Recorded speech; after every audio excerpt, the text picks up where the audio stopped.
সম্মানিত গ্রাহক, আজকে আমি আপনাদেরকে দেখাবো কিভাবে আপনারা আমাদের এই সফটওয়্যারটি ব্যবহার করে বেচা বিক্রি, বাকির হিসাব, ভাড়া বা বিল আদায় এবং ব্যবসার খরচ ম্যানেজ করতে পারবেন। প্রথমে আমি আপনাদেরকে দেখাচ্ছি কিভাবে আপনারা আমাদের সফটওয়্যারে গ্রাহক যোগ করবেন।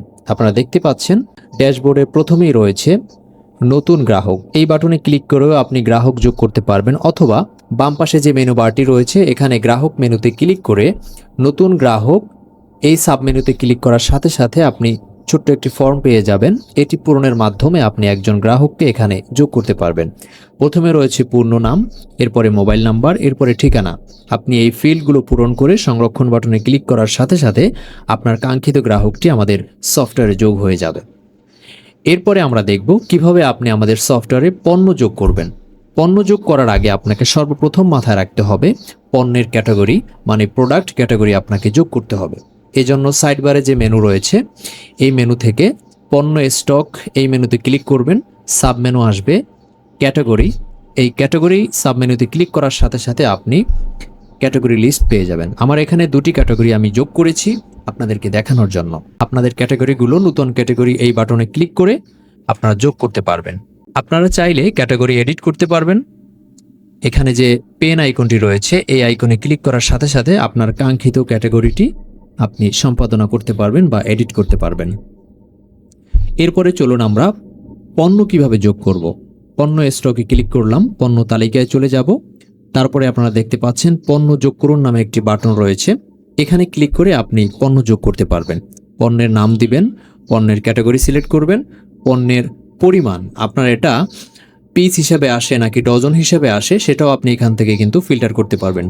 পিস, কেজি, লিটার, বস্তা, মন, ডজন, টন, ইঞ্চি, প্যাকেট, কার্টুন আপনি যেভাবে চান সেভাবেই করতে পারবেন। এরপরে ক্রয় মূল্য, তারপরে হচ্ছে বিক্রয় মূল্য। এরপরে আপনি জমা দিয়ে দিবেন, আপনার পণ্যটি স্টকে জমা হয়ে যাবে। এরপরে চলুন আমরা কিভাবে বেচা বিক্রি করব। বিক্রয় এবং ফেরত এই মেনুতে ক্লিক করব, নতুন বিক্রিতে চলে যাব। এখানে এসে আমরা যে কোনো একজন গ্রাহককে সিলেক্ট করব যার কাছে আমরা পণ্যটি সেল করব। প্রথমে আমরা সেল করব মনির খান। আমরা এই গ্রাহককে নিয়ে নিলাম।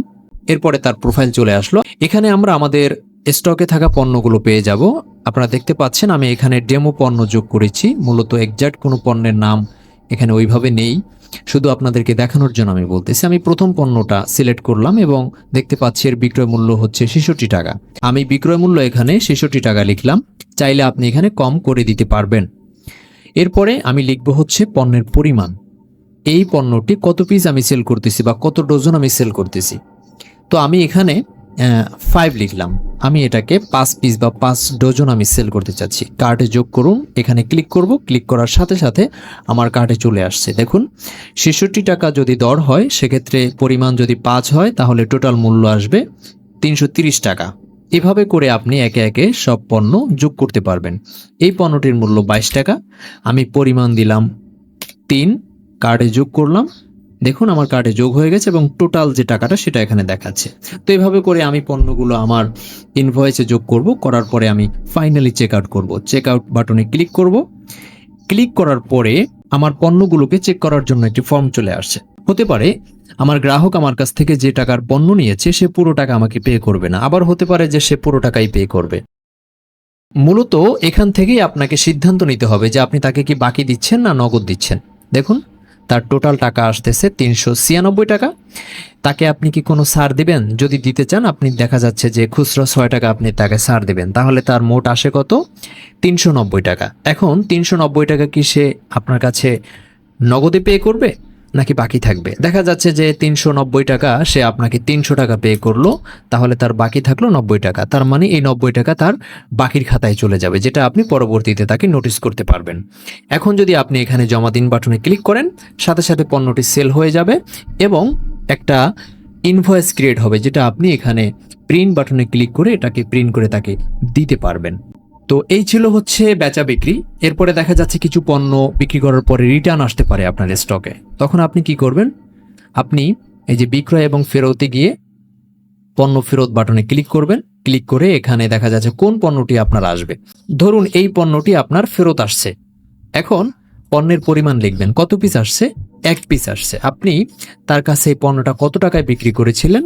আমি 66 টাকায় বিক্রি করেছিলাম এবং ফেরত নেওয়ার সময় আমি তাকে কয় টাকা ফেরত দিব এমনও হতে পারে যে ৬৬ টাকা সে কিনেছে, ফেরত নেওয়ার সময় তাকে আমি ৬০ টাকা দিব, এমনও হতে পারে না। আবার আছে না, যে টাকায় সে কিনেছে সেই টাকাটাই তাকে ব্যাক করে দিব।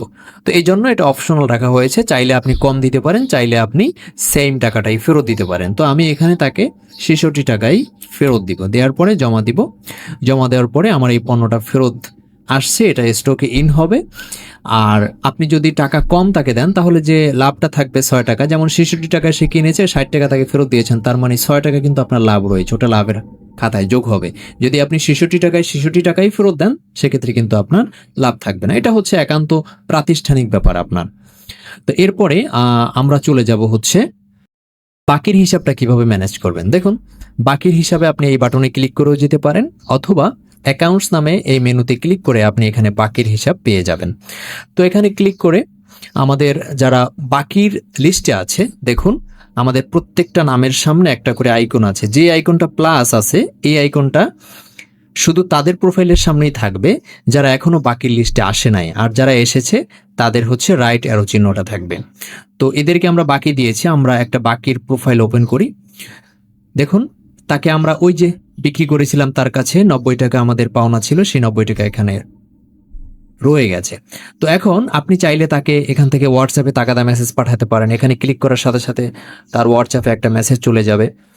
অথবা আপনি এখানে চাইলে যদি আপনি আদায় করতে চান বকেয়া আদায়, যেমন এখানে ৯০ টাকা পাওনা আছে, আমি ৫০ টাকা আদায় করলাম, জমা দিলাম, সাথে সাথে আমার ৫০ টাকা এখানে কিন্তু হিস্ট্রিতে চলে এসেছে, ৪০ টাকা তার কাছে এখনো পাওনা রয়েছে। তো এভাবে করে আপনারা বাকির হিসাব করতে পারবেন। চাইলে নতুন বাকিও এখানে আপনি যুক্ত করতে পারবেন। আমি আরও ৩০০ টাকা যুক্ত করলাম নতুন করে, এটা তার প্রোফাইলে চলে আসবে। এবং আপনার এসএমএস সিস্টেমটা যদি আপনার চালু থাকে তাহলে গ্রাহকের মোবাইলে এসএমএস যাবে। তো যেহেতু এসএমএস এর কথাটা চলে আসলো, আমি একটু এখানে দেখিয়ে নিচ্ছি। সেটিংসে যাবেন, সেটিংসে গিয়ে বিজনেস সেটিংস, এখানে গিয়ে আপনার এই যে এসএমএস সিস্টেমটা, এটা যদি অন থাকে তাহলে এসএমএস যাবে, আর এসএমএস যদি অফ থাকে তাহলে যাবে না। এবং এসএমএস এর মধ্যে আপনার প্রতিষ্ঠানের নাম যাবে। যেমন আমি এখানে মায়ের দোয়া লিখেছি, এই মায়ের দোয়াটা হচ্ছে এসএমএস এর বডিতে চলে যাবে যে কোন প্রতিষ্ঠান থেকে এসএমএসটা এসেছে, মানে মায়ের দোয়া থেকে এসেছে। আপনি আপনার প্রতিষ্ঠানের নামটা এখানে লিখে দেবেন। অবশ্যই মনে রাখবেন এখানে 10টি অক্ষরের মধ্যে লিখতে হবে। যদি আপনি লেনদেনটা বন্ধ করে রাখেন তাহলে আপনার পুরো সফটওয়্যারের লেনদেনটা বন্ধ হয়ে যাবে। এরপরে আমরা দেখব ভাড়া বা বিল আদায়। ভাড়া বা বিল আদায় আমরা কিভাবে করব। হতে পারে আপনি একটি বাড়ির মালিক, আপনার বাড়িতে অনেক ভাড়াটিয়া রয়েছে, তাদেরকে আপনি এই সফটওয়্যারে অ্যাড করে তাদের ভাড়াগুলো কালেকশন করতে পারবেন। অথবা আপনি একটি গ্যারেজের মালিক, আপনার অনেকগুলো গাড়ি ভাড়া দিচ্ছেন, সেক্ষেত্রেও হতে পারে। অথবা হতে পারে আপনি ডিশ ব্যবসায়ী বা ইন্টারনেটের ব্যবসা করছেন, সেক্ষেত্রে আপনার গ্রাহকদেরকে আপনি এখানে যুক্ত করে বিল আদায় করতে পারবেন। চলুন আমরা ভাড়া বা বিল এই বাটনে ক্লিক করেও ভিতরে ঢুকতে পারি, অথবা অ্যাকাউন্টস মেনুতে গিয়ে ভাড়া বা বিল এখানেও আমরা ঢুকতে পারি।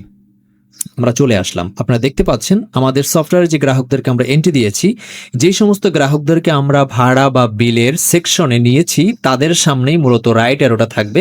যাদেরকে এখনো আমরা ভাড়া বা বিল কালেকশন এই সেক্টরে আনিনি তাদের সামনে প্লাস আইকন থাকবে।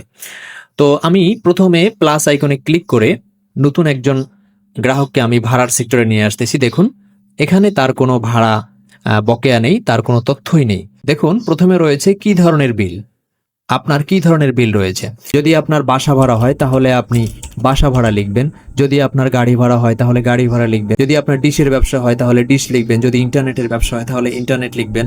তো আমি এখানে বাসা ভাড়া লিখলাম। দ্বিতীয়টি হচ্ছে পেমেন্টের ধরন, তার পেমেন্টের ধরনটা কিরকম হবে, সে কি দৈনিক পে করবে নাকি সাপ্তাহিক নাকি মাসিক। এখানে 3টা অপশন আছে, আপনি যেভাবে বিল কালেকশন করেন সেটা আপনি এখানে যুক্ত করতে পারেন। আমি মাসিক সিলেক্ট করলাম, আপডেট করলাম। 3 নম্বরে হচ্ছে ভাড়া বা বিলের পরিমাণ, তার কাছ থেকে আপনি মাসে কত টাকা ভাড়া নিচ্ছেন বা বিল নিচ্ছেন। ধরুন আমি বাসা ভাড়া তার কাছ থেকে 10,000 টাকা নিচ্ছি প্রতি মাসে, আপডেট করে দিলাম। এরপরে হচ্ছে তার কোনো বিল বকেয়া আছে কিনা, যেহেতু আজকে আমরা বিল অ্যাকাউন্ট করেছি তার কোনো বিল বকেয়া নেই।